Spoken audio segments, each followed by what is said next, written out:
True and fair view, मतलब कब से हम लोग इस वर्ड को पढ़ रहे हैं? आप मतलब इनफाइनाइट पीरियड से पढ़ रहे होंगे, जब से पढ़ना चालू कि तब से पढ़ रहे हैं। क्या है वर्ड का मीनिंग?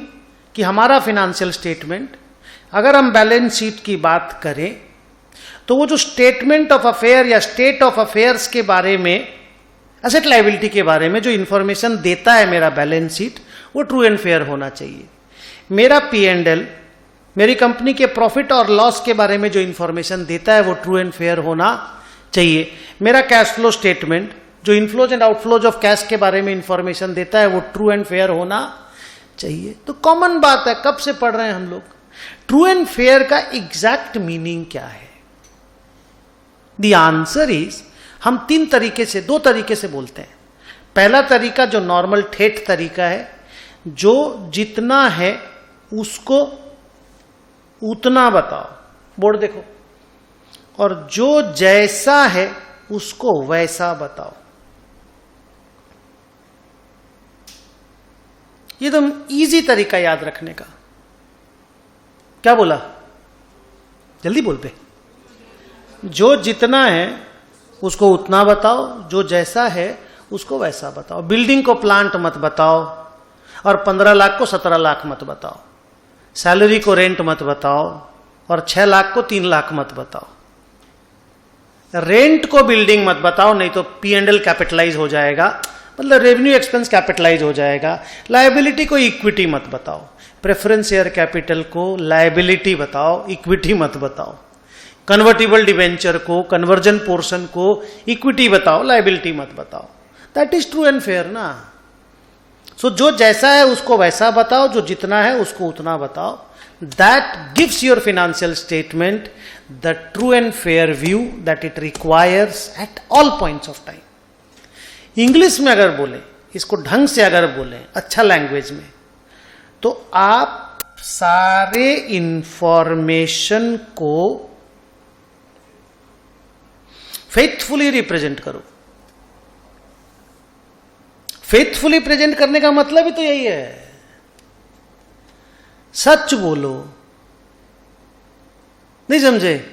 और इनकम्प्लीट मत बोलो, because incomplete information is always going to be untrue और अनफेयर। 5 चीज होती है छोटी छोटी बहुत। आप बायस्ड मत रहो, क्योंकि आप अगर बायस्ड हो गए तो आप ट्रू एंड फेयर नहीं। Say you are biased towards shareholders, you are biased towards government, you are biased towards employees, you are biased towards supplier.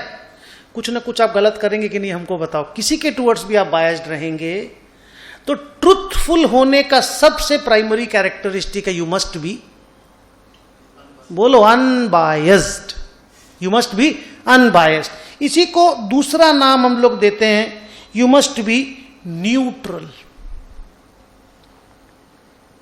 Biased और न्यूट्रल मतलब सिमिलर साउंड होता है कि नहीं होता है? तो कई बार इंस्टीट्यूट दोनों को एक ही वर्ड में जोड़ देता है।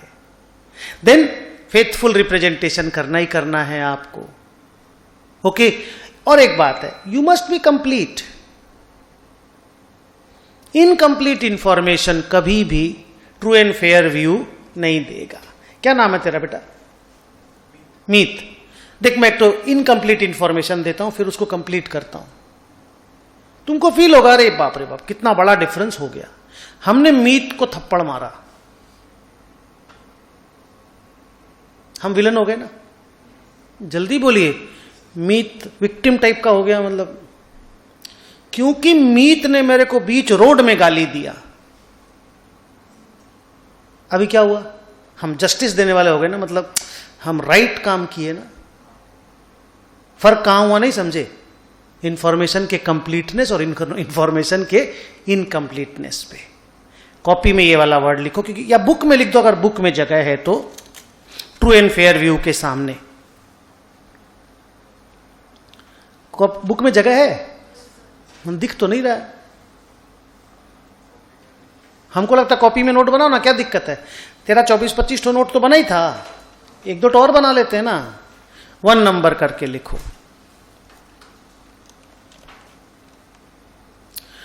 True and fair view comes, is achieved लिख देना अगर कम्स खराब लगे तो, व्हेन देयर इज, एक एक करके नीचे नीचे, न्यूट्रलिटी,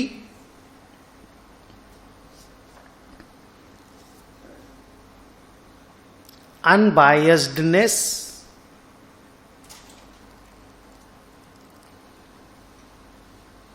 faithful representation,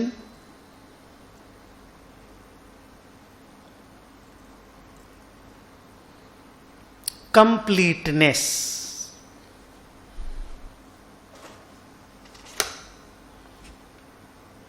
चलिए ये वाला बात यहां पे कंप्लीट करते हैं। ऐसा अगर एक आध दो ठो कुछ वर्ड रहेगा कॉपी में लिखाते जाएंगे, बुक में जगह रहेगा बुक में लिख देंगे अपने। वैसे बुक बहुत अच्छे से बनाया हुआ है, आप खाली बुक पढ़ के एग्जाम देने जा सकते हो, क्योंकि बुक आईसीआई के मैट से ही बनाया हुआ है। और मैंने आपको बताया कि एक बैच में बच्चों को पढ़ाया था तो लिखाया था, अब उसको कॉपी में बुक में डाल दिया तो इजी हो जाता है, वो लिखने का काम थोड़ा बच जाता टाइम। आइए आगे बढ़ते हैं। So are you comfortable with the word true and fair view? कोई ट्रू एंड फेयर व्यू को एक वर्ड में एक्सप्लेन करने बोलेगा ना तो ये वाला वर्ड लिखना, फेथफुल रिप्रेजेंटेशन।